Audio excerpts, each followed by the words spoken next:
मुंबई के गोरेगांव पश्चिम स्थित सरदार वल्लभ भाई पटेल हॉल में अमित साटम के भाजपा मुंबई अध्यक्ष बनने पर सम्मान समारोह का कार्यक्रम आयोजित किया गया। यह कार्यक्रम धड़क कामगार यूनियन के संस्थापक अभिजीत राणे के नेतृत्व में रखा गया। वहीं कार्यक्रम की शुरुआत छत्रपति शिवाजी महाराज की प्रतिमा पर माल्यार्पण दीप प्रज्वलित कर किया गया। वहीं इस कार्यक्रम में प्रमुख मार्गदर्शन के रूप में भाजपा मुंबई अध्यक्ष अमित साटम व विशेष अतिथि के रूप में स्थानीय आमदार विद्या ठाकुर व तमाम भाजपा के नेता व नगर सेवक गण भी उपस्थित रहे। वहीं कार्यक्रम में आए हुए सभी अतिथियों को शॉल उड़ाकर व पुष्प गुच्छ देकर उनको सम्मानित भी किया गया। वहीं इस कार्यक्रम में बड़ी संख्या में भाजपा नेता व नगर सेवक के साथ साथ तमाम पदाधिकारी गण भी उपस्थित रहे। तो वहीं धड़क कामगार यूनियन से जुड़े रिक्शा चालक, महिला कर्मचारी व सफाई कर्मचारी गण भी कार्यक्रम में मौजूद रहे। वहीं भाजपा मुंबई अध्यक्ष अमित साटम ने कामगारों को संबोधित करते हुए हर समस्याओं को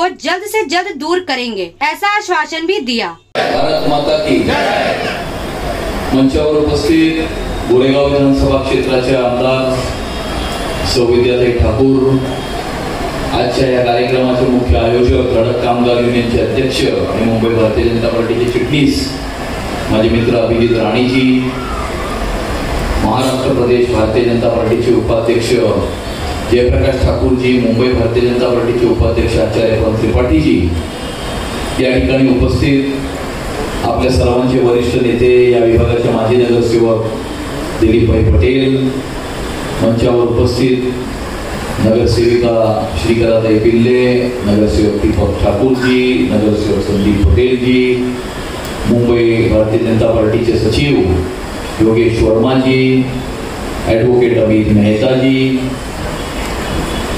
जिल्ह्याचे अध्यक्ष आमचे ज्ञानमूर्ती शर्माजी, मंडळाचे अध्यक्ष मिलिंद वाडेकरजी, दुसऱ्या मंडळाचे अध्यक्ष अमय मोरेजी, माजी अध्यक्ष विजय गायकवाडजी, नामदेवजी, जिल्ह्याचे उपाध्यक्ष विक्रम राजपूतजी आणि या ठिकाणी धडक कामगार युनियनचे सर्व उपस्थित विविध क्षेत्रामध्ये काम करणारे आपल्या कामगार बंधू भगिनींनो, सर्वप्रथम तर मी अभिजीत राणेजी यांचे अत्यंत मनापासून आभार प्रकट करतो की एवढ्या शॉर्ट नोटीसवरती त्यांनी या ठिकाणी हा कार्यक्रम आयोजित केला।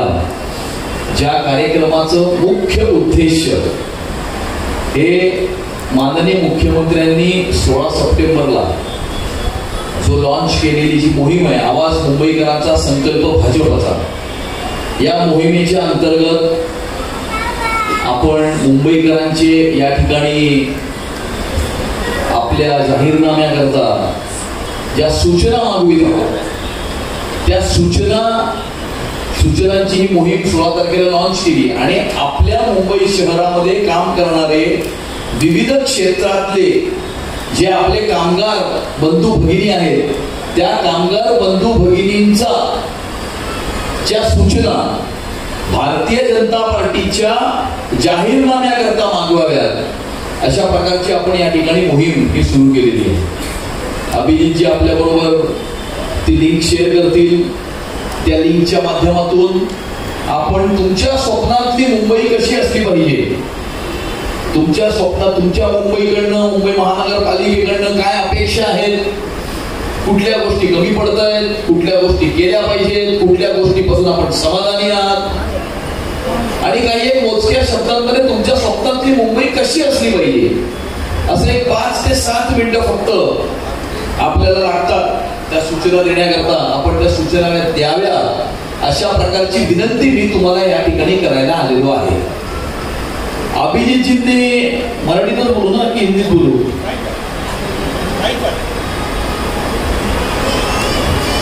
अभिजीतजींनी या ठिकाणी हा कार्यक्रम आयोजित करून मोठ्या प्रमाणावरती आपण कामगार क्षेत्रामध्ये काम करत आहात। रिक्षा चालक असतील, टॅक्सी चालक असतील, वन विभागातले कामगार असतील, घरकाम करणाऱ्या आपल्या महिला भगिनी असतील, अशा विविध क्षेत्रांमध्ये काम करणारे जे आपले कामगार बांधव भगिनी आहेत, खरं तर अनेक वर्षापासून या संयुक्त महाराष्ट्राची जी चळवळ झाली, त्या चळवळीपासून आजपर्यंत की मुंबई कोणाची, मुंबई कोणाची हा जो प्रश्न होता, तर मुंबई ही कष्टकऱ्यांची. या कष्टकऱ्यांनी मेहनत करून ही मुंबई घडवलेली आहे. ते रिक्षा चालक असतील, टॅक्सी चालक असतील, 1980च्या दशकामध्ये बंद पडलेले गिरणी कामगार असतील, त्या गिरण्यांमध्ये काम करणारे कामगार असतील, या सर्व आपल्या मुंबईतले डबेवाले असतील, हे कामगार, ये सब लोग मुंबई की पहचान है, ऐसा हम मानते हैं. आप सब मुंबई की पहचान है. मुंबई के बॉम्बे सेंट्रल और CST स्टेशन पर काम करने वाला हमारा जो पोर्टर है, कुली है, मुंबई का रिक्शा वाला है, मुंबई का टैक्सी वाला है, मुंबईकरों के घर में काम करने वाली अपनी बहन है, और इस प्रकार अलग अलग क्षेत्र में काम करने वाले हमारे जो कामगार है, ये मुंबई उनकी है, ऐसा मानते. आणि ही तुमची मुंबई कशी असली पाहिजे, तुमच्या स्वप्नातली मुंबई कशी असली पाहिजे, हे आज भारतीय जनता पार्टी तुम्हाला विचारायला आलेली आहे. कोणी विचारलं तरी होतं का? आणि नुसतं आपण मुंबईला शांघाई करू, मुंबईला अमुक करू, मुंबईला तमू. अरे बाबा, मुंबईची मुंबईच ठेवा. मुंबई की आपली एक अलग पहचान आहे. मुंबईची स्वतःची एक ओळख आहे. त्या मुंबईची ओळख टिकवून ठेवा, म्हणजे मुंबई वाचेल. आणि या मुंबईला मुंबईच ठेवा. आणि म्हणून ती मुंबई ठेवण्याकरता, मुंबई वाचवण्याकरता काय उपाययोजना केल्या पाहिजेत मुंबईच्या महानगरपालिकेच्या माध्यमातून किंवा राज्य सरकारच्या माध्यमातून, हे तुम्हाला विचारायला तुमच्या समोर आम्ही आलेलो आहोत.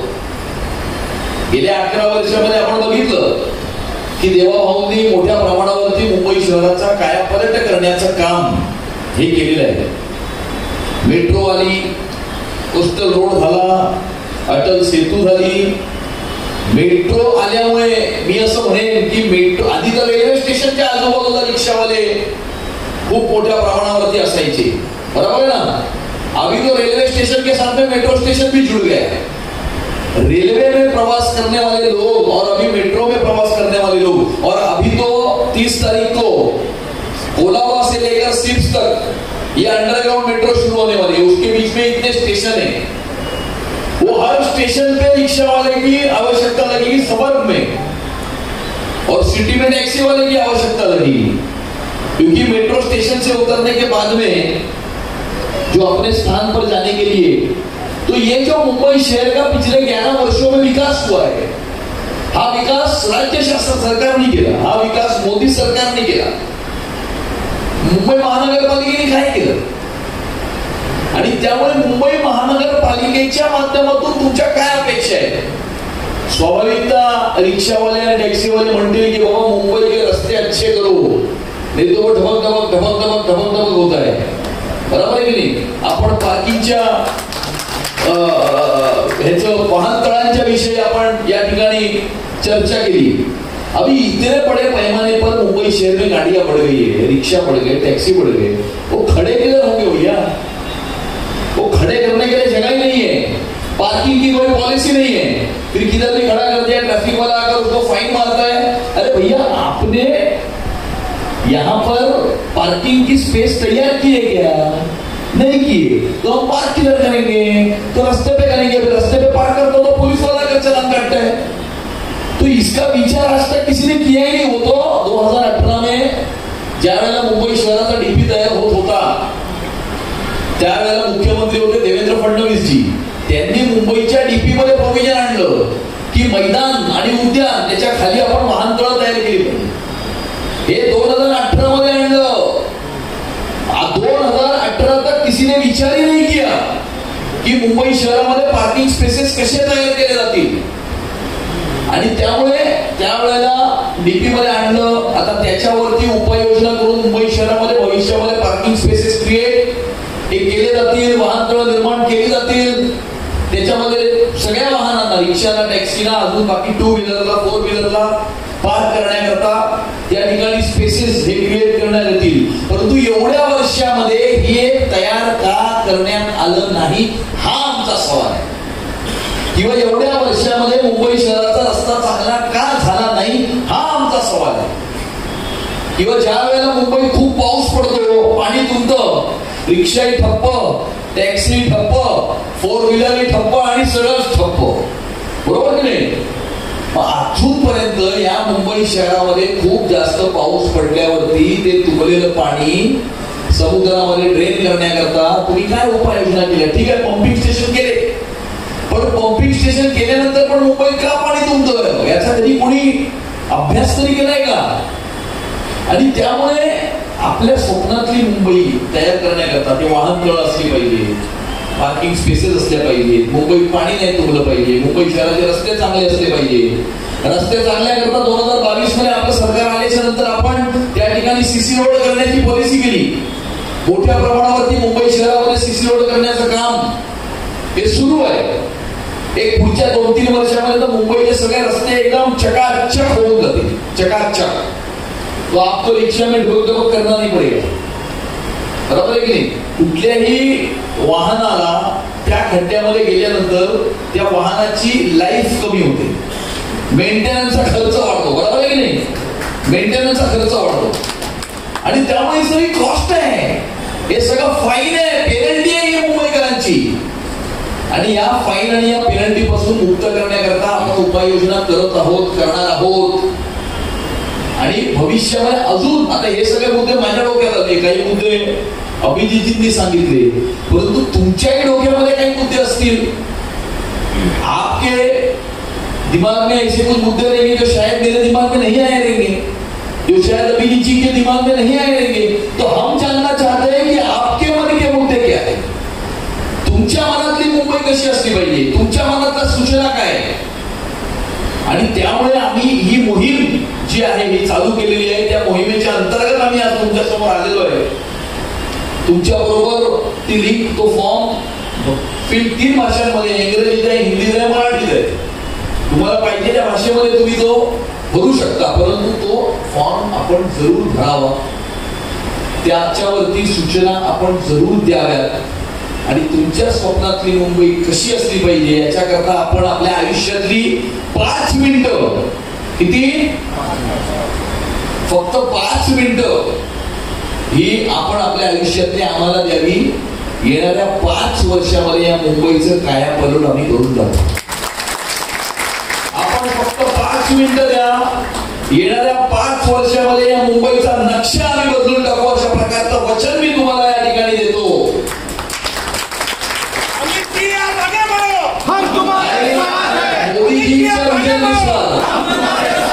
ज्या प्रकारे मोदीजींनी या देशामध्ये क्रांती घडवली, ज्या प्रकारे देवाभाऊंनी या मुंबई शहरामध्ये, महाराष्ट्रामध्ये क्रांती घडवली, तशाच प्रकारचा विकास, उन्नती, प्रगती तुमच्या मनातली मुंबई ही घडवण्याकरता आपण आम्हाला आशीर्वाद द्यावे, अशा प्रकारची प्रार्थना मी तुम्हाला करण्याकरता या ठिकाणी आलेलो आहे. मी अभिजीतजींचे आणि धडक कामगार युनियनचे आणि तुमच्या सर्वांचे अत्यंत मनापासून मी आभार प्रकट करतो. आणि आपण आपले साथ, सहकार्य आणि आशीर्वाद आमच्या पाठीशी ठेवावेत अशा प्रकारची विनंती तुम्हाला करतो आणि इथेच थांबतो. जय हिंद, जय महाराष्ट्र, भारत माता की जय. पेश है गोरेगांव की यह एक रिपोर्ट.